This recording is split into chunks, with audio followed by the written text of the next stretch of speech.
e que o PT fez a narrativa destruidora sobre a reforma trabalhista, por exemplo, só que no mês de setembro, agora, deste ano de 2018, essa reforma que eles disseram que ia retirar direito dos trabalhadores, foi em 5 anos, senador, em 5 anos, foi o mês do maior número de carteiras de trabalho assinadas. E carteira de trabalho assinado é o fim da informalidade. Portanto, a narrativa foi derrubada por terra do PT de que era para se retirar direitos dos trabalhadores. Se fosse, não haveria esse desempenho com carteiras assinadas em estatística do CAGED.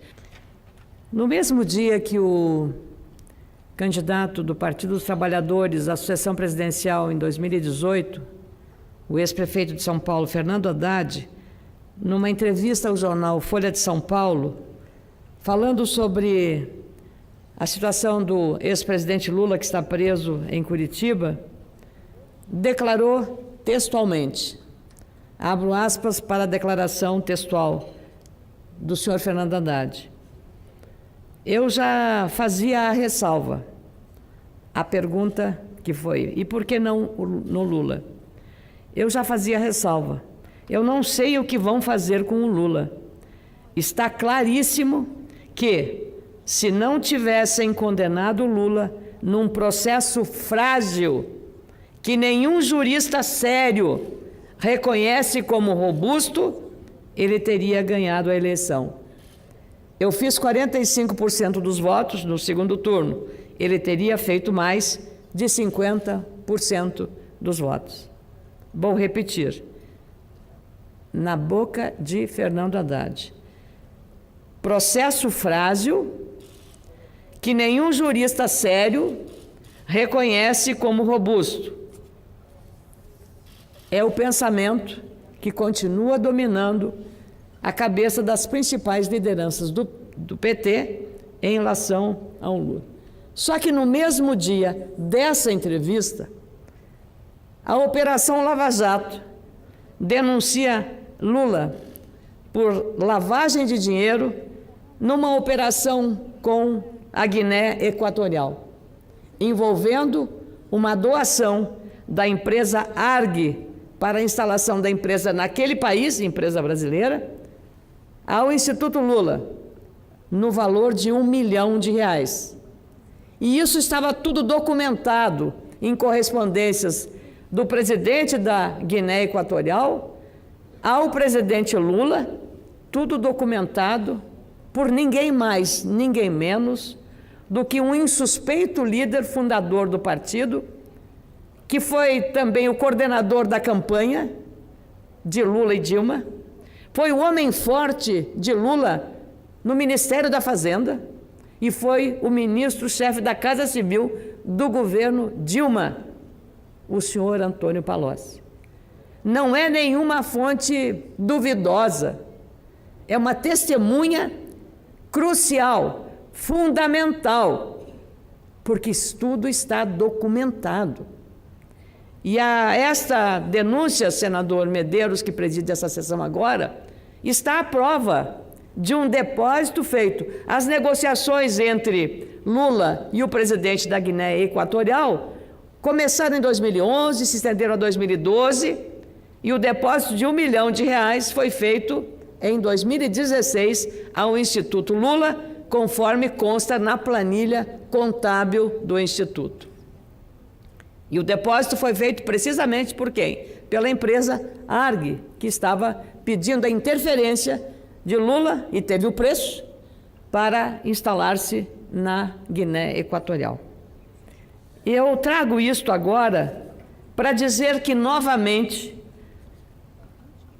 um dos líderes agora mais importantes do partido, Fernando Haddad, volta a aplicar aquela teoria científica da neurociência, que fui entender bem o que era a tal imunização cognitiva. Mais ou menos uma vacina para que a verdade não apareça. Como se a verdade fosse uma doença e você precisasse ter uma vacina para combater a doença chamada verdade. Nesse caso, a imunização cognitiva, senador Medeiros, é aquilo que uma pessoa se imuniza. Ela acredita naquilo que ela está enxergando, lendo e querendo que seja verdade. Mesmo que os fatos caminhem exatamente na contramão e não se sustentem na realidade. Enganam-se propositalmente. É um engano para se convencer de uma verdade que não existe, porque a verdade está nos fatos e não naquilo que eu quero que seja. Então, essa imunização cognitiva parece que continua dominando o sentimento e as reações de um líder importante como Fernando Haddad, que não conseguiu a reeleição à Prefeitura de São Paulo, candidato à reeleição, e conseguiu 45 milhões de votos na eleição, no segundo turno, disputando com Jair Bolsonaro, que ganhou a eleição com uma margem de mais de 10 milhões de votos. Não é uma margem pequena. E talvez, em vez de agora atacar as chamadas elites, e ele diz que as elites brasileiras, ou a elite econômica, abriu mão do seu verniz ao eleger Bolsonaro. Ora, de novo, aquela imunização cognitiva. Quem é que foi condenado na Lava Jato? Foi o Zé Ninguém? Foi o pequenininho lá do interior do Rincão? Não, não foram pessoas anônimas. Foram precisamente a elite invernizada da economia que acompanha Lula no processo. Odebrecht, JBS, todas elas, senador, todas elas grandes. A elite econômica do setor mais influente politicamente até agora no país, as empreiteiras. Mas eles continuam tapando o sol com a peneira. É inacreditável. E talvez isso reduza o tamanho do partido na compreensão da sociedade pela falta de humildade de reconhecer os graves erros que fizeram. E até as coisas positivas feitas acabaram sendo comprometidas pelos erros graves, porque a corrupção é o erro mais grave deles. A mentira é outro grave erro, senador. Porque quando você promete uma coisa e faz outra, quando você ludibria a esperança da população, quando você diz que vai fazer uma coisa e faz outra, você está sendo desonesto. E é exatamente essa compostura, ou essa falta de compostura que teve o partido, e por isso o resultado. Não adianta querer esconder a verdade. A verdade está escrita, provada.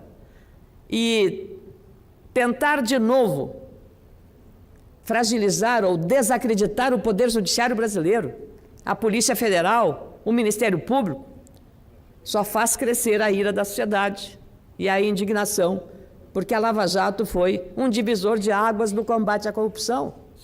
Porque a sociedade toda aplaudiu a indicação de Sérgio Moro para o comando do Ministério da Justiça e da Segurança Pública, senador? Por quê?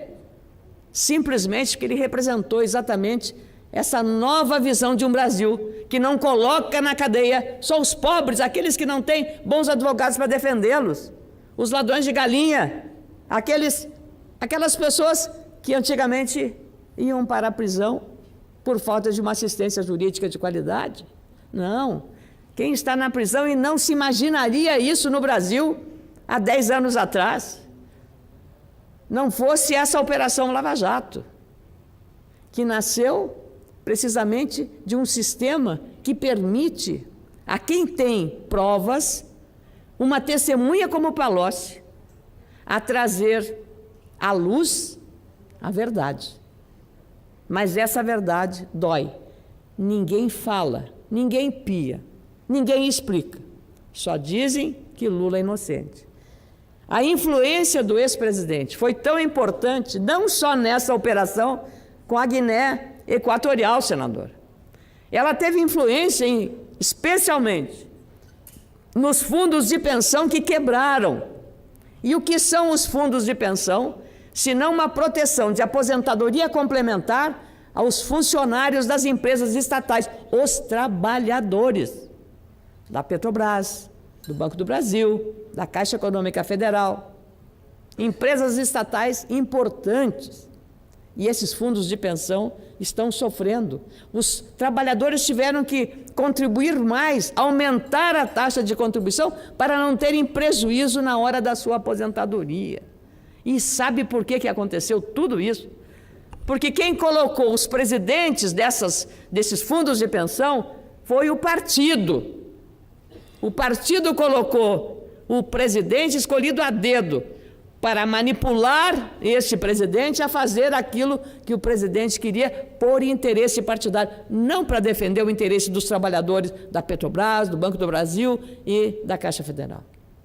Tanto que na negociação para a Sete Brasil, que quebrou 5 anos depois de estar criada, a Sete Brasil está escrito no processo, recebeu dinheiro dos fundos de pensão. E quando os presidentes acharam um negócio muito complicado, Lula ordenava, ou faz ou eu troco de presidente.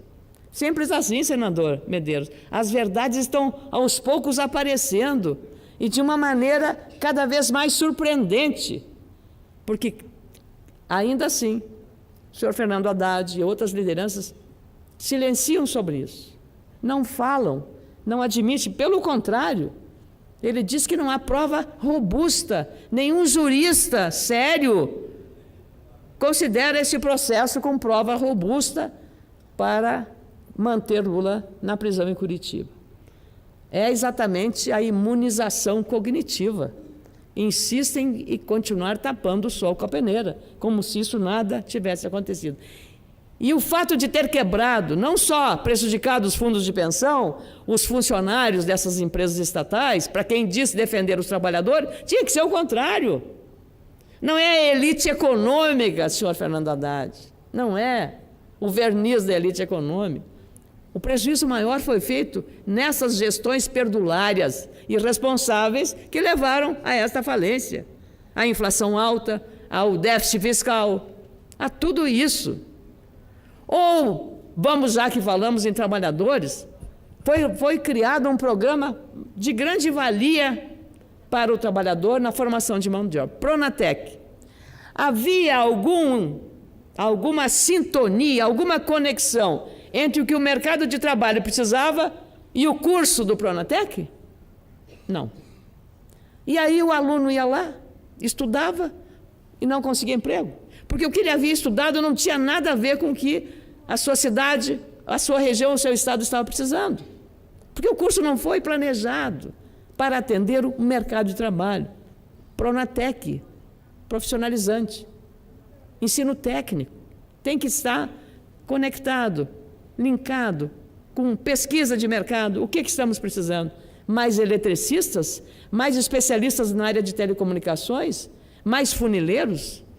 Mais soldadores? Mais vendedores? O que precisamos mais? Mais técnicos na área de TI, tecnologia da informação? Nada disso foi feito. A evasão no Pronatec, lamentavelmente, é muito elevada na hora que o Brasil mais precisa de qualificar a sua mão de obra. E, de novo, será que se preocuparam adequadamente com as necessidades da formação de uma mão de obra profissionalizante no ensino? Não houve isso. Da mesma forma em relação ao Ciências Sem Fronteiras, senador. Foram milhões de reais, tirados inclusive da CAPES, do CNPq, para alimentar um projeto, para financiar um projeto, Ciências Sem Fronteiras, sem qualquer conexão entre o que o Brasil precisa do nosso jovem, que vai para os Estados Unidos, que vai para a Europa, que vai para a Ásia. O que o Brasil precisa? Então, levar esses jovens para se prepararem o conhecimento no nível de pós-graduação ou até de graduação, para voltar para o Brasil com aquele conhecimento nos países muito desenvolvidos e trazer de volta ao Brasil. Nada disso também. Então, foi um dinheiro perdido. Muitos jovens foram até apenas estudar inglês ou outra língua estrangeira e esqueceu o governo de fazer o principal. Um planejamento adequado, ajustando o programa a necessidade do país. Quem é que pagou o Ciência Sem Fronteira? Quem é que pagou o Pronatec? Todos nós, esses jovens que estão aí na plateia aqui no Senado, todos vocês pagaram. Todos nós pagamos, a sociedade, o assalariado pagou o Pronatec. E qual é o retorno que nós temos?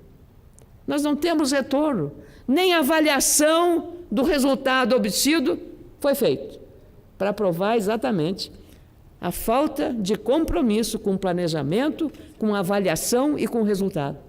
E tudo isso mexendo no dinheiro da população brasileira. É preciso que as coisas sejam ditas com essa clareza. Então eu fico, de novo, aqui pensando, senador, qual é e quando será que do alto da sua posição, da famosa imunização cognitiva, que o partido vai entender os erros cometidos e dizer assim, nós erramos.